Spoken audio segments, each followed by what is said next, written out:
desk.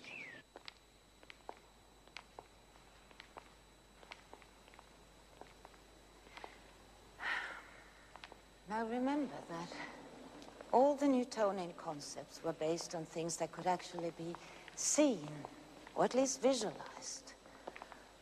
But what they were now finding in this strange and unexpected world were concepts that could no longer be visualized. And when they went on battling with this absurd phenomena of atomic physics, they were forced to admit to themselves that they didn't have a language, not even an adequate way of thinking to describe their new discoveries. They were forced to think in entirely new ways in terms of radically new concepts. To understand why matter is so solid, they had to question the conventional ideas about the very existence of matter.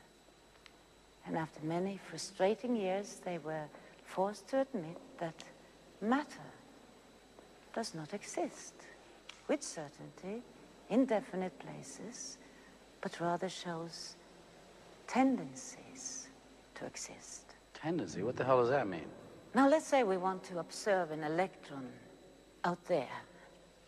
Now, we cannot say that it is in a definite place. We can rather say it has a tendency to be out there in the front rather than in the back. Or here to the left rather than over there to the right. In scientific language, we actually don't speak about tendencies. We speak about probabilities. I seem to remember voting for a bill in the Senate that gave some physicists a lot of money for a detector that they said would tell them exactly where an electron is. Were we being gypped? Not at all.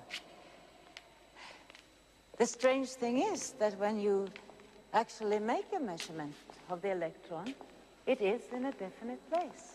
But between measurements, you cannot say that it is in a definite place, or that it has traveled a definite path from one place to another.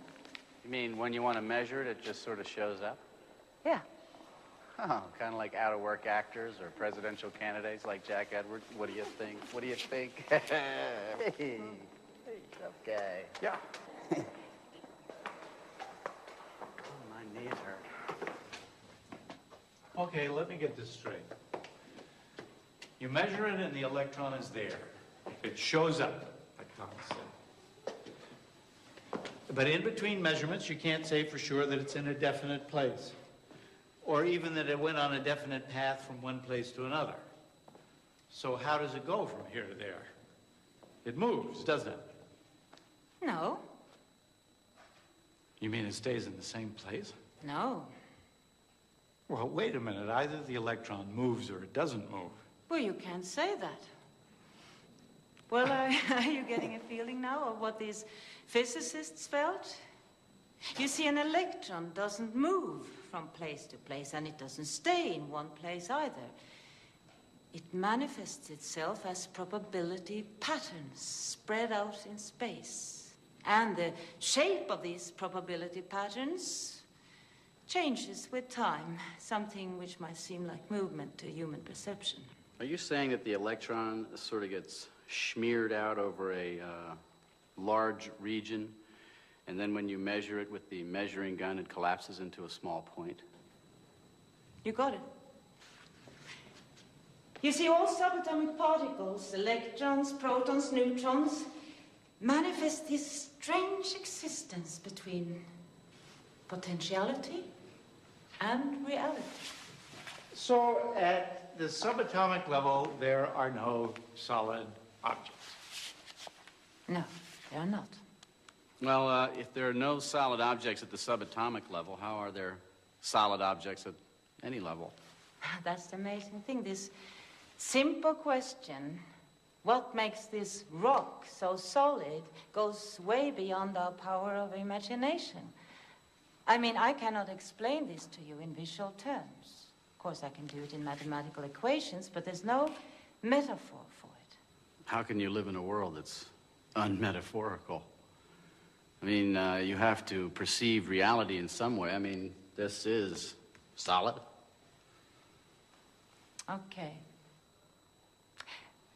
Let's take an atom from within this granite, a silicon atom with its 14 electrons.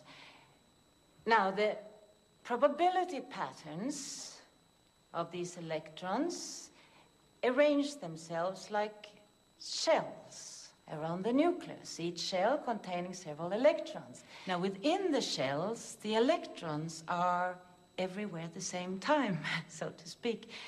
But the probability patterns that resemble shells are extremely stable and very hard to compress. Matter is solid because probability patterns are difficult to compress. That's as good as it gets. So I was right to sleep through Mr. Giddis's physics class. That little model he made out of Tinker Toys with sticks and balls, that was wrong, right? Right, wrong. Yeah, it's a lousy visualization, but then no one did it any better.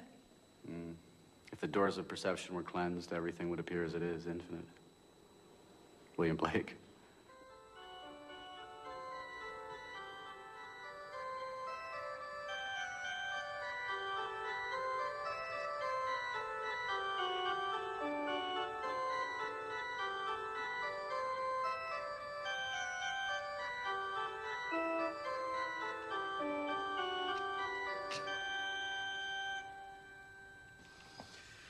So, Sonia, life's a bunch of probability patterns running around.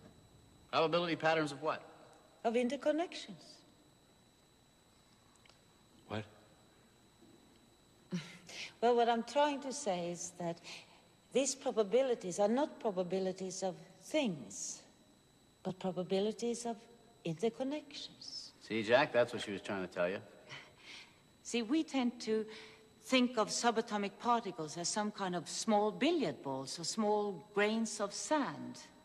But for physicists, a particle has no independent existence.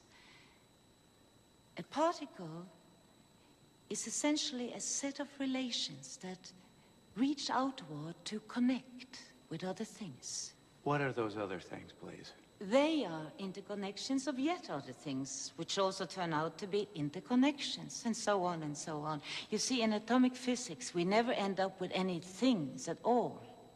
The essential nature of matter lies not in objects, but in interconnections. Everybody knows the chord. It's a third, the most basic of harmonies. Carries with it a very distinctive feeling, no? And yet, its individual notes carry none of that feeling. Therefore, the essence of the chord lies in relationships. And the relationship between time and pitch Makes melody. makes melody. Relationships make music. Relationships make matter, Music of the spheres. as Kepler said.